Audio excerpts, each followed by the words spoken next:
Alright, sup fellow citizens, welcome back to the Path of Rage and the next episode of our Star Citizen Weekly Briefing. We have a ton to go over today, so today's episode might be a little bit longer. Sit back and relax, maybe grab a drink first. We're going to discuss very briefly the playtest that went on the weekend for the Vulcan update and AI improvements, to a tech preview test that was Evocati only. We have a French article from Montreal talking about how Turbulent has now become a full-on part of CIG. And the big update was this week they put out a Star Citizen Live talking all about the ships. They call it the Ship Showdown Q&A, but it was all about ships, where they're standing, modularity, like a million questions about this one. It is a dense thing that we're going to go over. We won't be able to touch on all of it because it was an hour-long program in and of itself. So actually an hour and a half. So like I said, we have quite a bit to get into. So without further ado, let's do just that.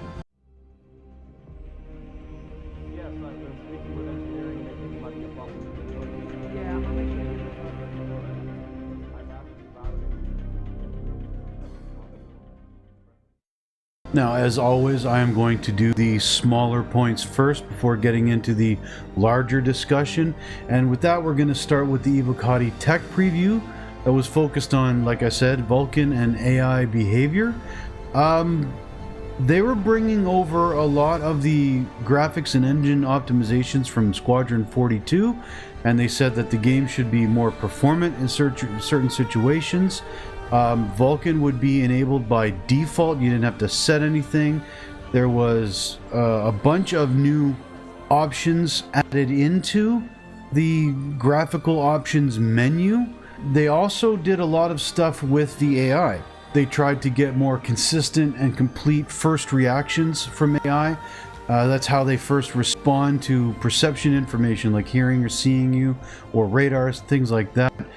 Depending on how far away the audio-visual event was, there's an increase to a perception meter. Obviously, you won't see this in the game itself. This is in the back end. But this meter will be increased, and it'll determine when the AI performs different actions. They added in the ability for the level designers to script certain behaviors for the AI, like calling for radio or backup over the radio. They updated the settings that they had. We've seen this in previous Star Citizen Lives and at CitizenCon, where AI had three different states, basically, or three different types of responses that they had: defenders, strafers, and pushers. They've all been majorly overhauled for this tech preview to have a different level of customization through these different traits as well, so that designers can set up the preferences for how each of these archetypes, I guess, use cover, which has been improved, meaning the AI will now have better support for switching their body direction, like which way they're facing when in cover. The addition of cover reactions. So these are animations used to provide feedback when the player compromises their cover by moving around and strafing around them. They will no longer continue blindly firing, as if the player has done nothing at all, hasn't moved, or still in the same location. A large part of these adjustments were improving and changing how the AI determines what cover and non-cover positions to use across different tactics, better understanding of what is required to do that, and fallback cases for when no perfect cover or position is available to the behavior they're supposed to be doing. And this work on cover and response has also been tied into their ammo management, so when they choose to move to cover to reload or get ammo from crates. And we actually saw in earlier videos examples of the AI looting bodies for ammo, so that's also tied into this. Grenade throwing, medical behavior, so how they more consistently revive and heal their fellow squad mates, and weapon improvements, so that they'll know how to fire different weapons properly, especially considering like the new ones, the Volt weapons that have either a semi-auto or automatic firing rate that eventually turns into a beam weapon, that was updated for how they'll use these types of things. And all of that sounds wonderful, and I'm looking forward to seeing it. I was unfortunately not able to get into this very time-limited test, but from what I have read in the Evocati chat, on various social medias, or one of the people who did get into it, they really didn't get to test any of this, like, at all. Apparently the game was absolutely riddled with server errors, crashes. It just, something was not going on right. They shut it down after a couple of hours. It was supposed to go for 4, from what I understand, and they shut it down only after a couple of hours because it was so problematic, and the tech preview is no longer available as of the recording of this video. Hopefully we'll have another one soon where they hammer out any problems that they were finding with that, but so far that tech preview has not been the positive bump to these behaviors and to the improvement of the performance, of the game that they were hoping for. Now, moving on to this article from La Presse, a Montreal news outlet, that had a discussion about CIG Montreal, formerly known as Turbulent. And we all know that Turbulent was basically acquired by CIG, but still considered a separate company in a way. I think a year or two ago, maybe 2022, 2023, some timeline like that. It has now been turned over completely and renamed to CIG Montreal. They are going to be expanding their workforce to 150 employees. And even though they're going to be CIG Montreal, they are also going to continue their existing web projects, like updating the National Bank and the Ricardo sites. They're not going to be just CIG. They still have their other business contracts that they were going on, and I think they'll still be able to take on new ones, but there is going to be a large core of them that is focused almost entirely, or not almost, focused entirely on Squadron 42 and Star Citizen's Persistent Universe as it comes out. And part of this article involved an interview with Chris Roberts, and he was talking about the funding model, the development model of this project, and the fact that it allows them to do things without imposing the framework of a typical video game studio, like certain release dates, for example, and all that. They don't have to change their business model and eliminate positions and staff simply because they didn't reach, or they had to reach, imposed deadlines. Now, this has an upside and a downside, as we all know. The downside is that, yes, even though it's 2 projects, Squadron and Star Citizen, it's taking a long time. On the good side, I also like the fact that it's taking a long time if they do it right. That's the big if. Now, they did get into discussion a little bit about the release date of the game, or both of them as well, and I'll link this article along with Star Citizen Live down in the description below. You can check it out for yourself, and keep in mind that I'm using a translate on my web browser, so if I'm getting something wrong, it might just be because of that.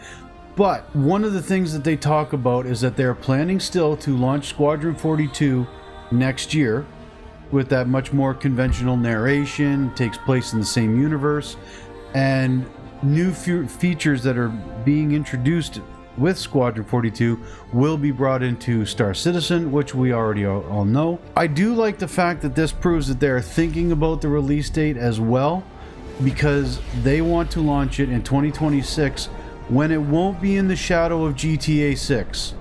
Okay, this is probably the brainiest move anyone could make, and also the most obvious move. Nothing is going to compete with GTA 6 when that thing drops. Absolutely nothing. The fact that Star Citizen has spent $1 billion in development, just over if you actually add private investment and whatnot, does not change the fact that GTA 6 is going to sweep everything. This is not even a comparison worth making. Nobody in their right mind is going to release anywhere around that game. So I like the fact that they are absolutely certain still they're releasing before that. Now, this is where I wonder about Chris Roberts and some of his thoughts. He might be right, he might be a little wrong, but he's hoping that the release of Squadron 42 will be almost as important as an event as GTA 6, because apart from GTA 6, it's probably the highest budgeted AAA game out there. And he's not wrong. He's not wrong. Do I think that Squadron 42, as epic looking as I think it is, and I'm hoping for, is going to come across as important as GTA 6? I don't know. I do think that Squadron 42 and Star Citizen, when it releases, will change maybe video gaming in general, especially the dynamic server meshing. I think the tech behind this game is top quality, what they're going for. And if they can put it out and prove, hey, this works, yeah, that'll be an event and it'll change things and people will look back. But do I think it's going to be the same type of impact, like as a release in the year as GTA 6? Not even fucking close. One interesting thing to notice about this article is it points out the fact that Star Citizen has over 1 million players returning every month. And at least 25 million people have played it at least once. So, you know, there should be a fair bit of interest in this game. And I like the way Chris describes what Star Citizen is going to be. It's kind of like Top Gun meets Star Wars. That's his words, which I love. Because yeah, that is the vibe we're getting when you watch any of their Squadron 42 videos. Yeah, totally. I can't wait to see it, but we'll see. Will it come out? Don't know.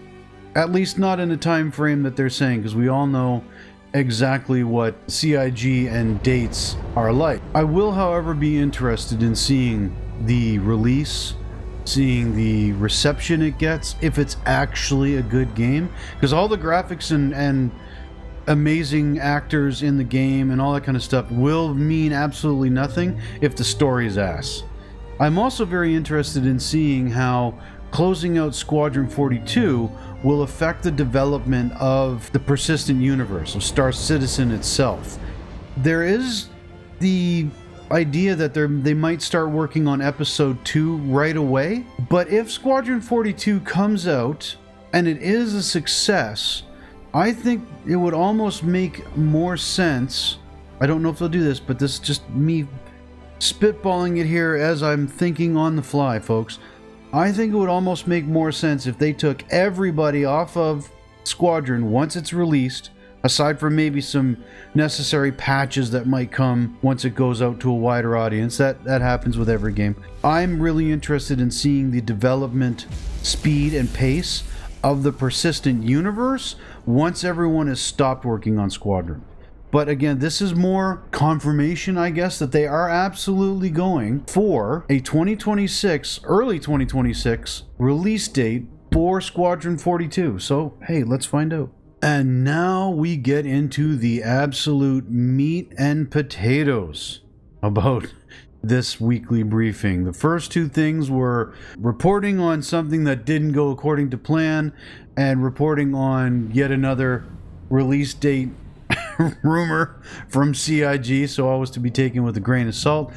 This Star Citizen Live that we're going to discuss also, because it's CIG, needs to be taken with a grain of salt, but there is absolutely a ton of info in this one. It's one of their more informative Star Citizen Lives that they've had in a while. Yes, it is focused on ships, but just simply because of how long it is and how many questions they had and that they answered, this summary is going to be necessarily rather brief. I will put the link in the description below so you guys can check it out yourselves.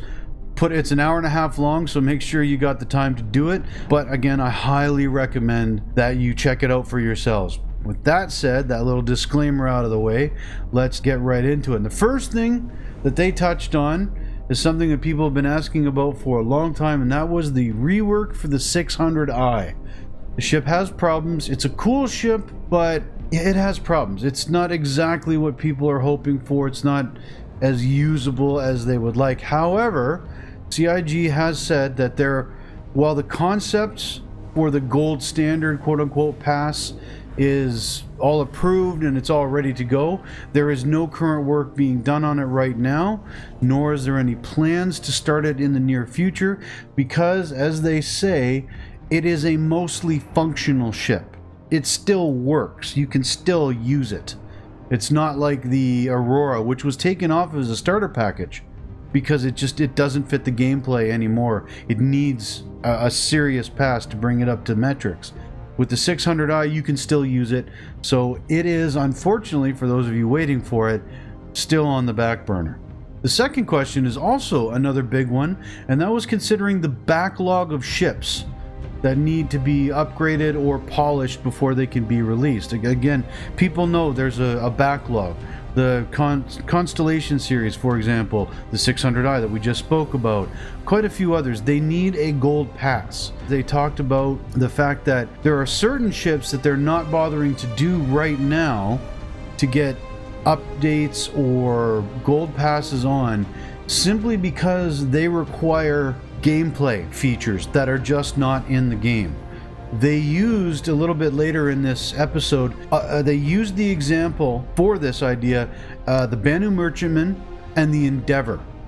Okay, the Banu Merchantman we've seen has made some decent progress. However, it's not being released out to the public yet, and still not being worked on yet, because it needs a bunch of gameplay that's not into the systems at all yet. For instance, vendors on your ship selling stuff, AI vendors.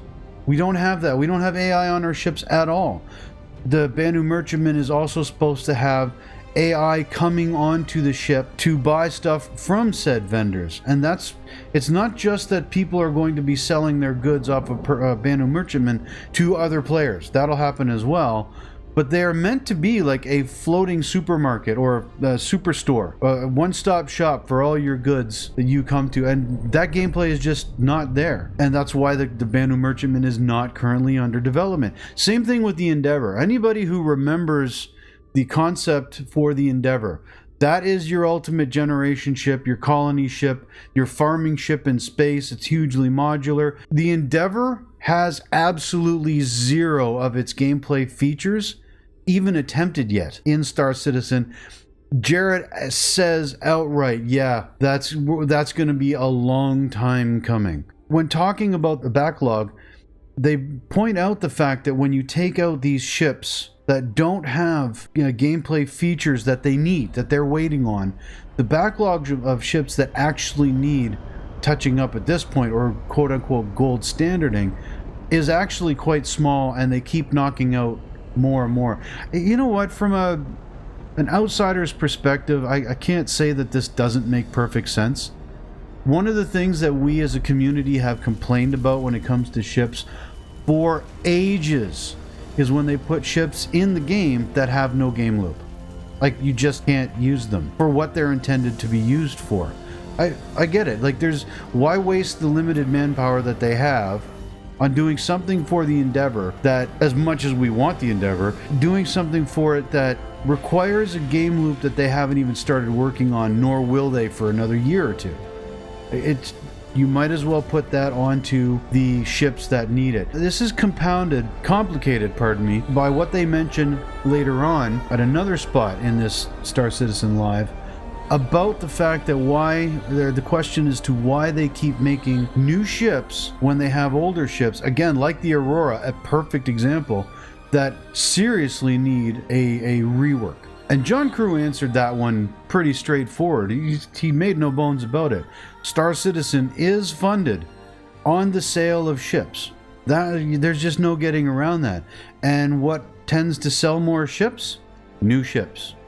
Yes, if they did say an update of the Aurora, maybe more people will buy the Aurora. But according to CIG, there are already millions of Aurora owners. So yes, they'd be fixing the Aurora for the people who own it. I think they should do that, my God, especially for a starter ship.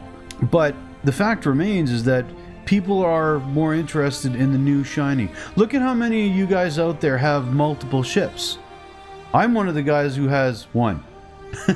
I refuse to buy any more ships with real money until the game goes out. And this is coming from me, a guy who has been cheerleading this project forever. I may not be a white knight, but I want this to succeed. But as much as I want it to succeed, I'm not sinking more money than I would spend on a regular video game into it yet. Some people have thousands of dollars in these ships, and what do they buy? The new ships. This is just standard marketing procedure, and considering, yeah, that is exactly how the game is funded, I get it. I may not like it. I might like to wish to see my beloved Constellation, that my favorite ship in the game to date so far. I want to see that get a nice gold pass and brought up to standards. But at the same time, I also get out why they put out a Mirai Guardian. Why? Because people will buy it. I will say, however, on the note of the Aurora, John Crew did say that that is getting worked on right now. It needs to happen, and they're putting effort into it to get it up to snuff. It can be added back to the store. They literally took it off the pledge store because the Aurora is not usable in the game, and it's a starter package for God knows how many people. It's the only ship they have. So this is something that they are working on. I'm glad to see it. Now, Apollo fans are going to love what John Crew had to say next when he was asked about modularity in ships. And for this one, I'm going to let John speak for himself. How is ship modularity coming along? I mean, it's out there now with the Retaliator. It is another one of those things along with the Hull C that took a long time, and we talked about it for a long time in SCLs and ISCs. It's out there with the Retaliator now, so really the only thing that stops it spreading further onto other ships that we promised it with is just simply time and resources to go through those other ships and do it. It's the same reason we haven't done the last one or two modules for the Retaliator. In terms of feature-wise, it's there, it's working as much as we need it to work for ships such as the Apollo, which I'll say now is coming out next month with all of its modules, so all 6 modules. So it has the left and right tier 1, 2, 3 modules, so you can mix and match between them all. There might be some ships that I can't think of in the back of my mind that have a feature inside their modules that doesn't work yet. But if that's the case, we're probably not working on those ships anyway. There you go, folks. Not only is modularity in the game, which we already knew, again, it was in the Retaliator, but you are getting your Apollo next month with all of its various modules. People have been waiting for that Apollo, that medical gameplay ship, for quite some time. I have a feeling that, especially for org play, the Apollo is going to be rather a game changer. I'm kind of concerned by what the Apollo will do overall. If it has the type of bed that you can respawn in, which I don't know off the top of my head it does, but I think it does.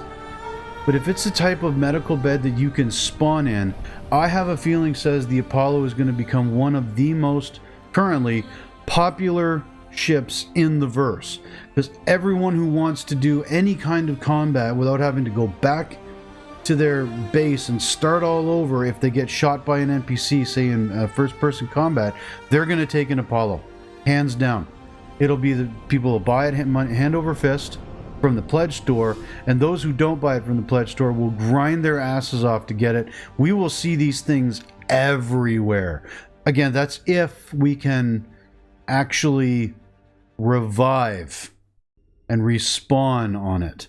If we can't, if we can only heal ourselves, and revive and respawn is still limited to your home base or a station in orbit above your home base, then that'll be a different story. But we'll have to find out exactly. I don't know off the top of my head if the Apollo has the ability to do that. But in any case, those of you who are waiting breathlessly for that to be released, next month is your time.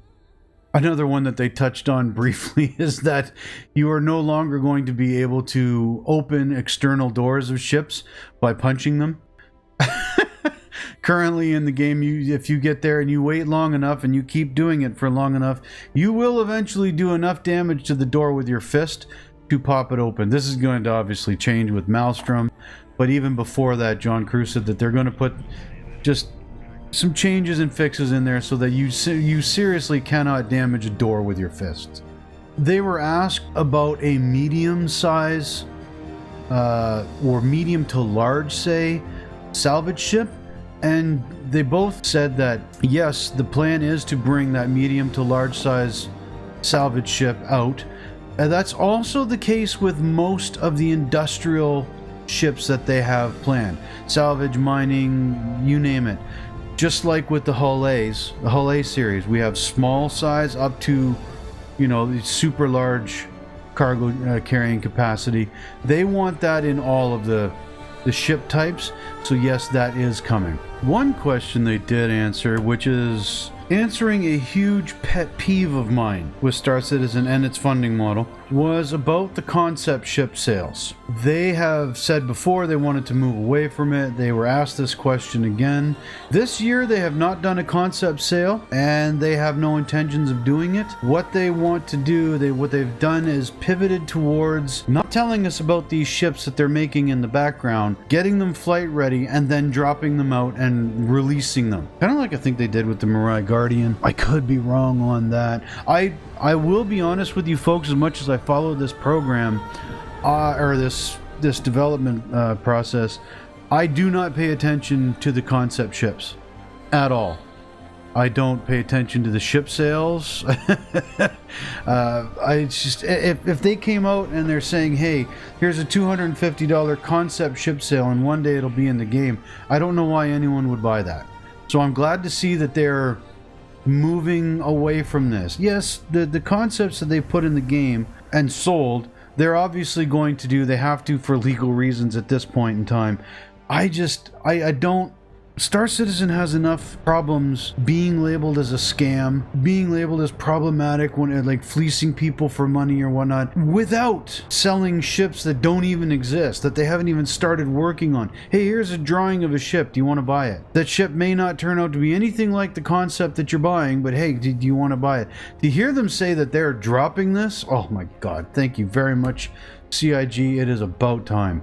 Now, while those are the things that really stuck out to me, they answered so many questions on there, such as, you know, what happened to the 4th Zeus variant. John Crew referred to some of that.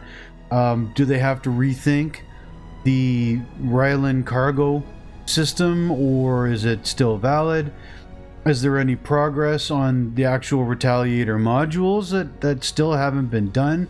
There's a bunch of questions, or not a bunch, but a few questions about the paints, or the paint schemes for the various ships, with whether or not the Ironclad is going to be getting PDCs, how drones for medical and ship repair are coming along, and so much more. Again, like I said at the beginning of this segment of this video, I sincerely think that if you are at all interested in anything of the ships for Star Citizen, the progress that is or is not going on, where things stand, this Star Citizen Live was something that you really do want to sit down and watch through. It's one of the more informative ones, and I'm glad they put it out, especially at an hour and a half. They took their time to answer some questions. And that will bring us to the end of our Star Citizen weekly briefing for this week. Again, a lot of information coming out. I am liking the direction that CIG is going with this latest group of patches. The new ASD facilities are sweet as hell. The resource drive is still broken with the elevators, and I will be very upfront with you guys that the last 2 times I logged in to try and get some footage for either today's video or my Wednesday video if I want to do that, I tried doing resource missions and failed because of the elevators every single time. That or cargo boxes not wanting to detach from any cargo grid, including the floor of the hangar, not the freight elevator, the floor of the hangar. It just weird things went on this past weekend for me every time I tried to play Star Citizen. It was an especially buggy weekend for me, and yet the prior dates that I played last week, I had very few bugs. A couple, but not game breaking. I was able to just abandon a mission, start another one, and then complete it just fine. But this weekend was quite, when I was able to play, it was quite buggy for me. I like the fact that they are cleaning this all up, that they're trying to get rid of this. not adding new features in to make it unstable every single time.